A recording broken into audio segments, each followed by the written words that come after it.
Bismillahirrahmanirrahim. Assalamualaikum warahmatullahi wabarakatuh. Alhamdulillah, wassalatu wassalamu ala rasulillah Nabiyyina Muhammad bin Abdillah wa ala alihi wa sahbihi wa man wala. Amma ba'du. Qala Allah subhanahu wa ta'ala fil Qur'anil Karim, a'udzu billahi minasy syaithanir rajim. Bismillahirrahmanirrahim. Ya ayyuhalladzina amanu taqullaha wa tanzur nafsun ma qaddamat lighad wattaqullaha innallaha khabirum bima ta'malun. Wa qala Rasulullah sallallahu alaihi wasallam, ittaqillaha haitsuma kunta wa atbi'is sayyi'atal hasanata tamhuha wa khaliqin nas bi khuluqin hasanin. Para jamaah kajian iftar Masjid At-Taqwa rahimani wa rahimakumullah ta'ala, di awal majlis ini marilah kita bersyukur kepada Allah subhanahu wa ta'ala atas semua nikmat yang sudah Allah karuniakan kepada kita hingga pada detik ini kita masih mampu melaksanakan ibadah puasa di bulan Ramadan ini dalam rangka menunjukkan ketaatan kita kepada Allah subhanahu wa ta'ala. Harapan kita mudah-mudahan Allah senantiasa meridhoi dan senantiasa melimpahkan pahala terbaiknya untuk kita semuanya. Amin ya rabbal alamin. Salawat dan salam semoga senantiasa Allah curahkan kepada uswah kita, teladan kita, yakni Rasulullah Muhammad sallallahu alaihi wasallam, hamba Allah terbaik, manusia terbaik di antara para manusia yang Allah ciptakan, yang Allah pilih untuk menjadi pemberi petunjuk dan peringatan kepada umat manusia di akhir zaman. Para jamaah yang dirahmati oleh Allah subhanahu wa ta'ala, dalam ayat yang sering kita dengar, ya ayyuhalladzina amanu taqullaha wal tanzur nafsum ma qaddamat lighad. Allah menyeru kepada orang-orang mukmin untuk senantiasa bertakwa kepada Allah subhanahu wa ta'ala, wal tanzur nafsum ma qaddamat lighad, dan Allah memerintahkan kepada kita untuk memperhatikan kepada apa bekal kita untuk menghadap Allah kelak pada hari kiamat. Maka para jamaah yang dirahmati Allah subhanahu wa ta'ala, semua ibadah yang Allah perintahkan kepada kita itu tujuannya adalah untuk menguji sejauh mana keimanan dan ketaatan kita kepada Allah subhanahu wa ta'ala. Oleh karena itu diciptakan surga itu dengan berbagai macam tingkatan, dengan berbagai macam keistimewaan antar surga itu adalah bentuk motivasi untuk orang-orang mukmin untuk senantiasa meningkatkan ketaatannya kepada Allah subhanahu wa ta'ala. Fastabiqul khairat, yakni berlomba-lomba dalam hal kebaikan dalam rangka meraih ridhonya Allah yang kelak pada akhirnya di akhirat akan mendapatkan karunia terbaik dari Allah subhanahu wa ta'ala. Para jamaah yang dirahmati oleh Allah subhanahu wa ta'ala, kita lanjutkan pembahasan kita dalam kitab ringkasan Sahih Bukhari yang ditulis oleh Al-Imam Az-Zabidi. Kemarin kita membahas tentang cara diturunkannya wahyu kepada Rasulullah sallallahu alaihi wasallam. Masih dalam bab yang sama tetapi memiliki sejarah atau keadaan atau peristiwa yang berbeda. Sebagaimana pada hadis yang kemarin kita bahas, di penghujung hadis itu, setelah meninggalnya Waraqah, wahyu yakni firman Allah yang Allah turunkan itu berhenti untuk sementara waktu. Jadi masih ada jeda, tidak langsung diturunkan terus menerus. Kemudian dalam hadis berikutnya, Imam Bukhari radhiyallahu an, beliau meriwayatkan sebuah hadis dari Jabir, yakni an Jabir ibni Abdullah al-Ansari qala, diriwayatkan dari Jabir bin Abdullah al-Ansari yang menceritakan, wa huwa yuhaddisu an fatratil wahyi, tentang masa terputusnya wahyu. Faqala, dia mengungkapkan fi hadisihi, perkataan atau sabda Rasulullah sallallahu alaihi wasallam, baina ana amshi id sami'tu sautan minas sama. Rasulullah ketika itu berjalan, tiba-tiba aku mendengar suara dari langit, kata Nabi sallallahu alaihi wasallam. Farafa'tu basari, kemudian aku menengadah dan aku melihat, fa'idha al-malaku alladhi ja'ani bihira'il, aku melihat malaikat yang datang padaku di gua Hira, jalisun ala kursiyin bainas samai wal ardi. Malaikat itu duduk di antara, duduk di atas kursi di antara langit dan bumi. Faru'ibtu minhu, aku merasa takut, kata Nabi sallallahu alaihi wasallam. Faraja'tu, kemudian aku pulang ke rumah. Fakultu, kemudian aku meminta kepada Khadijah, zammiluni, selimuti aku. Jadi waktu itu Rasulullah sedang berjalan-jalan, kemudian ada suara dari langit, dan setelah Rasulullah melihat ke atas, ke langit, Rasulullah melihat malaikat Jibril itu duduk di atas kursi bainas sama wal ard, di antara langit dan bumi. Tidak perlu kita bayangkan sebesar apa, Pak, karena dalam akal kita itu tidak akan mampu untuk menerjemahkan sebuah mukjizat. Kita membayangkan malaikat Jibril saja, dalam sebuah riwayat sayapnya malaikat Jibril itu menutupi antara ufuk timur sampai ke ujung barat.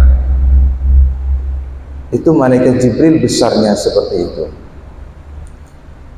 Akal manusia biasa, termasuk kita ini manusia biasa, itu tidak akan mampu untuk menerjemahkan, untuk melogiskan mukjizat yang diturunkan oleh Allah kepada Rasulullah Muhammad sallallahu alaihi wasallam. Jadi kewajiban kita hanyalah beriman, yakni meyakini semua yang sudah Allah turunkan, yang sudah Allah buktikan melalui ayat-ayat kauniyahnya yang ada di alam semesta. Fa'anzalallahu ta'ala, kemudian Allah subhanahu wa ta'ala menurunkan ayat, ya ayyuhal muddassir kum fa'andir, ila qawlihi warrujza fahjur. Kemudian Allah menurunkan firman-Nya, hai orang yang berselimut, bangunlah, lalu berilah peringatan, dan Tuhanmu agungkanlah, dan pakaianmu bersihkanlah, dan perbuatan dosa tinggalkanlah. Fahamyal wahyu wa tataba'a, setelah itu wahyu pun mulai diturunkan secara berangsur-angsur. Jadi turunnya surah Al-Alaq ayat 1 sampai 3 itu adalah Rasulullah diangkat sebagai nabi. Belum ada kewajiban untuk menyampaikan wahyu.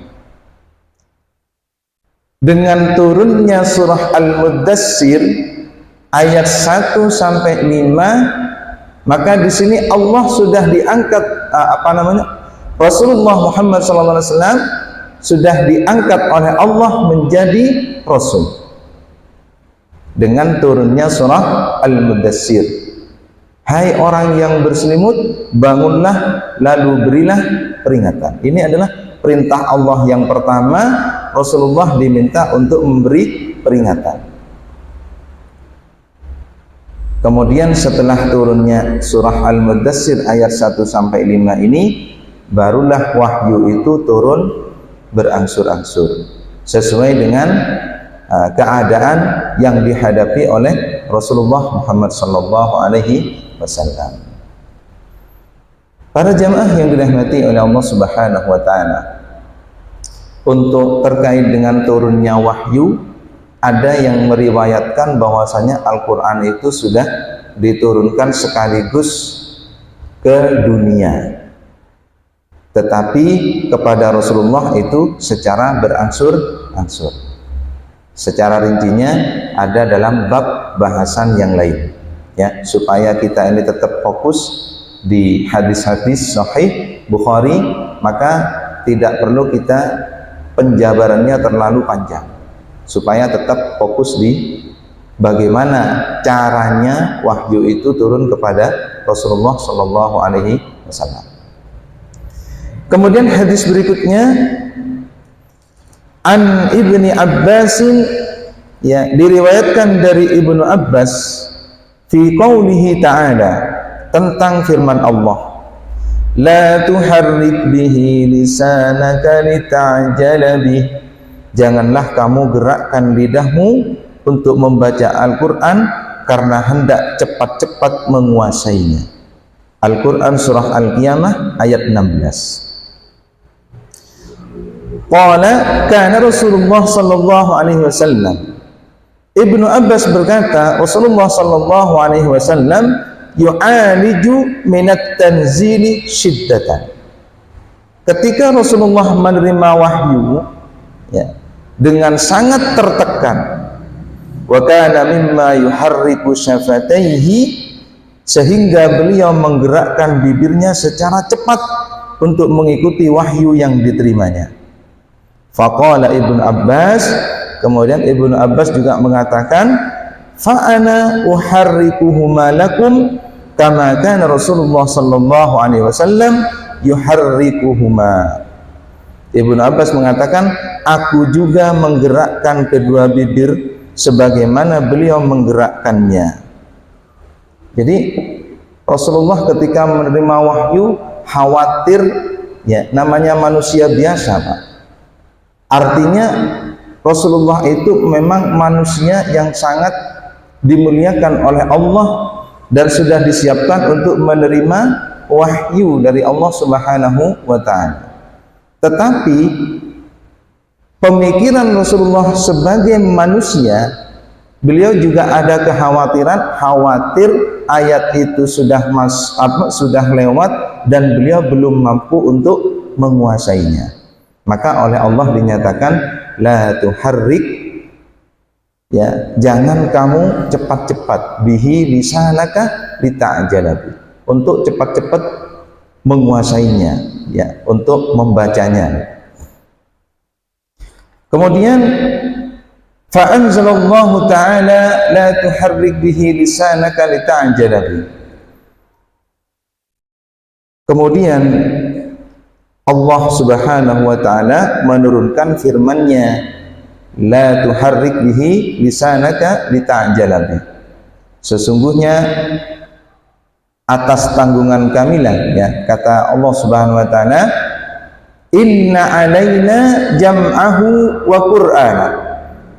Sesungguhnya atas tanggungan kamilah mengumpulkannya di dalam dadamu dan membuatmu pandai membacanya.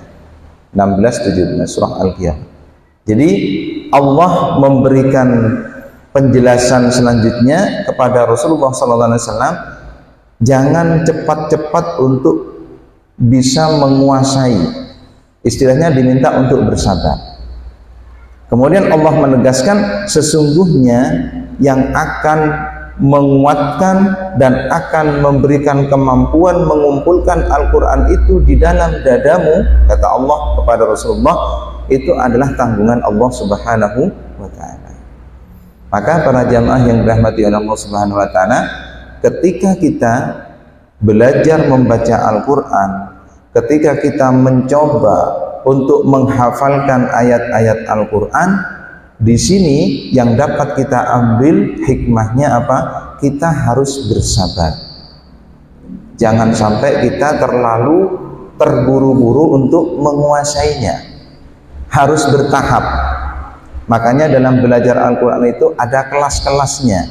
Ada kelas tahsin, ada kelas yang sudah mahir, ada kelas tajwid, supaya dalam kemampuan membaca Al-Quran itu nanti bisa diperoleh dengan maksimal.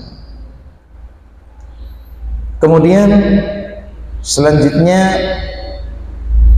فَإِذَا قَرَأْنَاهُ فَاتَّبِعْ قُرْآنَهُ. Apabila kami telah selesai membacakannya, maka ikutilah bacaan itu. Jadi Rasulullah diminta diam dulu. Ketika itu Allah menurunkan wahyu, kemudian Rasulullah menirukan cepat. Tapi Allah memberikan bukan peringatan ya, artinya itu meminta Rasulullah untuk bersabar. Kemudian disarankan lagi oleh Allah Subhanahu wa ta'ala, dengarkan dulu.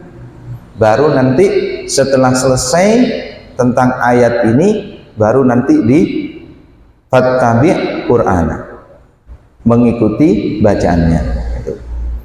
Qala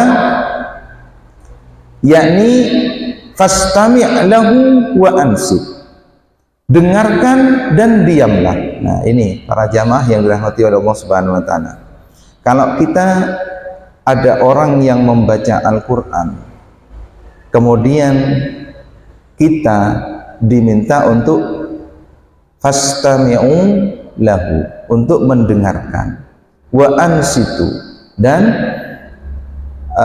kalau di sini artinya diamlah, jangan sampai kita berbicara, dengarkan ketika dibacakan Al-Quran. Sebagaimana ketika kita sholat, ketika sholat itu surah Al-Fatihah dibacakan, Alhamdulillahirabbil alamin sampai waladhdallin, itu kan disimak. Kemudian bacaan surah berikutnya dalam rakaat pertama dan kedua dalam salat maghrib dan isya dan subuh, itu dibacakan Al-Quran, maka diam. Summa inna alaina bayana. Kemudian Allah berfirman, kemudian sesungguhnya atas tanggungan kamilah penjelasannya. Kalau Nabi dengan berbahasa Arab menerima ayat Al-Quran dengan berbahasa Arab, ya, karena dalam surah Al-Ahqaf itu dinyatakan memang Al-Quran itu diturunkan dengan berbahasa Arab. Nabi hanya menguasai lafadznya, hanya menguasai bacaannya. Kemudian kata Allah Subhanahu wa ta'ala, summa inna alaina bayana. Kemudian akulah, kata Allah Subhanahu wa ta'ala, yang akan memberikan penjelasannya. Jadi Nabi SAW dikaruniai petunjuk untuk menjelaskan tentang ayat tersebut. Nah, bagaimana memaknai iyyaka na'budu wa iyyaka nasta'in, hanya kepada Engkau ya kami menyembah, dan hanya kepada Engkau kami mohon pertolongan. Itu secara lafdznya. Kemudian secara maknanya Nabi mempraktekkan dengan syariat Islam. Artinya apa? Ketika kita ada masalah, kita hanya memohon pertolongan kepada Allah. Itu tadabburnya. Kemudian iyyaka na'budu, hanya kepada Engkaulah, kepada Allah Subhanahu wa taala kita beribadah. Maka ketika sholat, ketika puasa, ketika ibadah-ibadah yang lainnya, itu ada niat hanya untuk Allah Subhanahu wa ta'ala. Itu penjelasannya.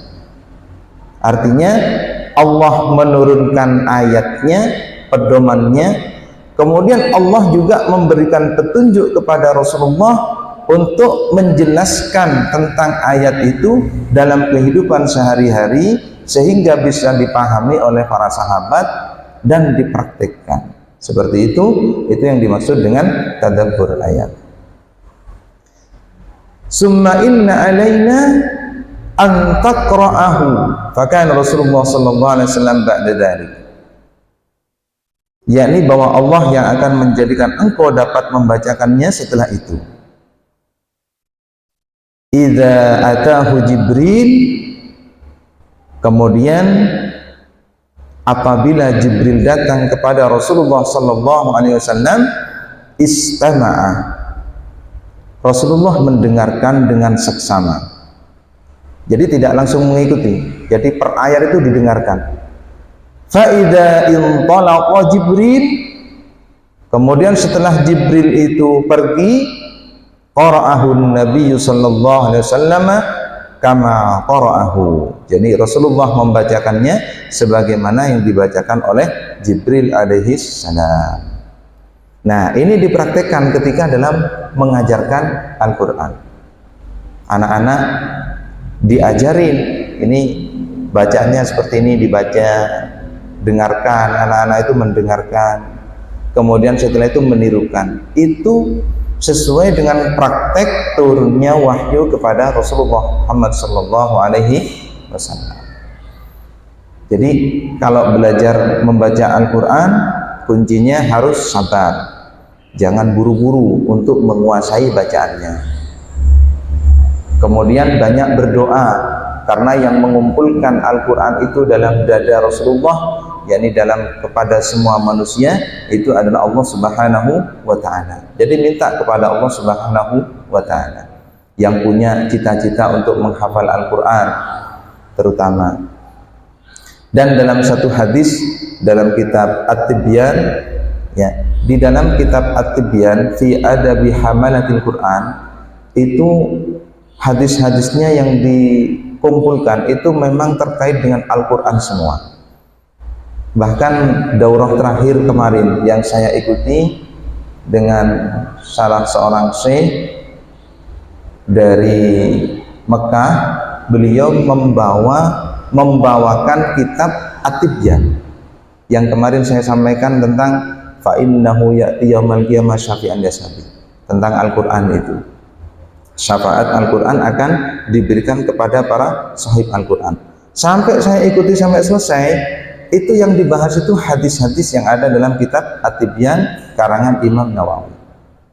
Nah, dalam kitab At-Tibyan itu ada satu hadis yang dimasukkan bahwa orang yang tidak memiliki hafalan sedikit pun kal baitil kharibi, seperti rumah yang roboh, tidak ada manfaatnya. Ya minimal kita punya hafalan ayat kursi, Al-Ikhlas, Al-Falaq, An-Nas, surah Al-Fatihah, ya, kalau bisa surah Al-Baqarah 2 juz setengah, itu diutamakan, atau juz 30. Yang penting punya hafalan, jangan sampai tidak ada hafalan sama sekali, ya. Karena apa? Kita sholat, ketika kita sholat di rakaat pertama, kedua, itu disunahkan membaca surah Al-Quran atau ayat-ayat Al-Quran.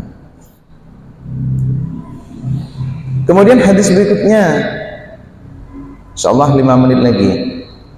Ani bin Abbasin, diriwayatkan dari Ibnu Abbas radhiyallahu an qala, dia berkata, kana Rasulullah sallallahu alaihi wasallam ajwadan nas. Rasulullah itu adalah orang yang paling murah hati. Rasulullah itu orang yang dermawan. gampang tersentuh hatinya. Ketika ada sahabat, ketika ada orang lain sedang kesusahan, Rasulullah mudah sekali tersentuh hatinya untuk menolong. Wa kana ajwadu ma yakunu fi Ramadan. Dan Rasulullah itu memiliki murah hati yang luar biasa ketika masuk di bulan Ramadan. Hina yalqahu Jibril, yaitu ketika beliau bertemu dengan malaikat Jibril. Wa kana yalqahu fi kulli lailatin min Ramadan.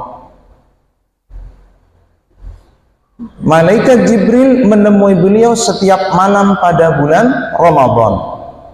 Setiap malam di bulan Ramadan, Rasulullah selalu ditemui oleh malaikat Jibril.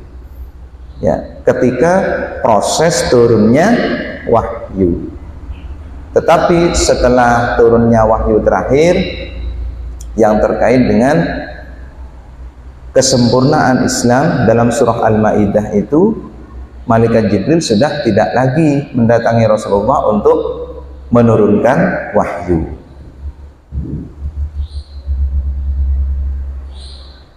Fayudarisuhul Quran, ya, untuk mengajarkan Al-Quran kepada beliau. Jadi kalau nuzulul Quran jatuh di tanggal 17 Ramadan, sedangkan dalam hadis ini malaikat Jibril setiap malam menurunkan Al-Quran kepada Rasulullah atas perintah Allah Subhanahu wa Ta'ala. Mungkin ada riwayat yang lain, nanti kita belajar lebih lanjut. Fala Rasulullah sallallahu alaihi wasallam ajwadu bil khairi minar rihil mursalah. Rasulullah lebih pemurah dibandingkan dengan angin yang dikirim Allah untuk menurunkan hujan. Jadi murah hatinya Rasulullah, dermawannya Rasulullah diibaratkan seperti angin, ya, dibandingkan dengan angin yang dikirim oleh Allah untuk menurunkan hujan. Bagaimana lebatnya atau derasnya angin itu. Rasulullah lebih dahsyat lagi murah hatinya, ya, dibandingkan peristiwa angin ketika mau turun hujan. Dan para jamaah yang dirahmati Allah Subhanahu wa Ta'ala, di penghujung majelis ini kita sama-sama untuk meningkatkan motivasi kita untuk senantiasa lebih dekat lagi dengan Al-Quran. Yang masih terkadang ada rasa malas untuk membaca Al-Quran, mudah-mudahan dengan beberapa hadis yang sudah kita simak bersama, kita pelajari bersama bagaimana perjuangan Rasulullah menyampaikan Al-Quran, kita lebih termotivasi lagi untuk lebih banyak-banyak bertilawah Al-Quran. Mudah-mudahan Allah meridai kita semua. Barakallahu li wa lakum jami'an. Doa kafaratul majlis. Subhanakallahumma wa bihamdika asyhadu an la ilaha illa anta astaghfiruka wa atubu ilaik. Assalamualaikum warahmatullahi wabarakatuh.